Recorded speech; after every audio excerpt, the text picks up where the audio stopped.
Unit 4, Pygmalion by George Bernard Shaw. Adapted and summarized. Professor Henry Higgins and Colonel Pickering are two British gentlemen.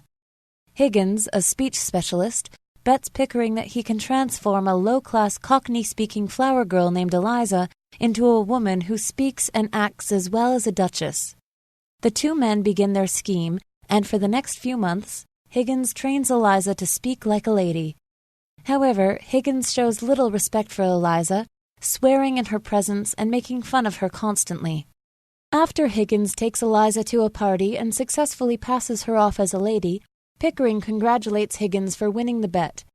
Soon the two men grow bored with their experiment and begin to ignore Eliza, leaving her feeling hurt and abandoned.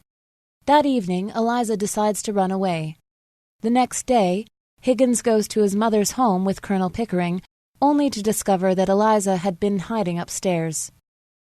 Eliza comes downstairs, cheerful and confident. "How do you do, Professor Higgins? Are you feeling well?" Am I?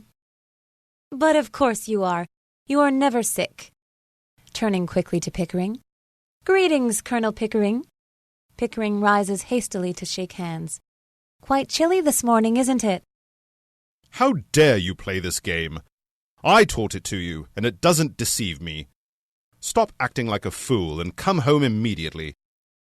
Eliza takes a piece of needlework from her basket and begins to stitch at it, ignoring Higgins' rude behavior. "Very nicely put, Henry.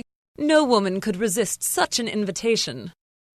Mother, let her speak for herself. Don't forget that she learned all her manners from me. In fact, I created her out of the squashed cabbage leaves of Covent Garden. To Pickering.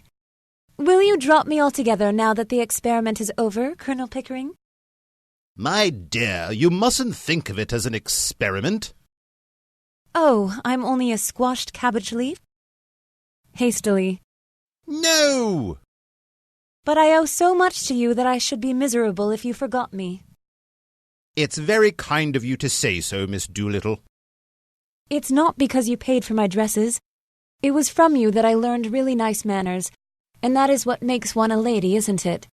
You see, it was so very difficult for me with Professor Higgins as an example. I was taught from childhood to be just like him, unable to control myself, and using bad language. I would never have known that ladies and gentlemen didn't behave like that if you hadn't been there." Well, still, he taught you to speak, and I couldn't have done that. "It's just his profession. He was only doing his job." Damn it, you! "Colonel, do you know when my real education began? It was when you called me Miss Doolittle for the first time. That was the beginning of self-respect for me. And I learned so much from your actions that came naturally to you. Things like standing up and taking off your hat and opening doors." Oh, that was nothing.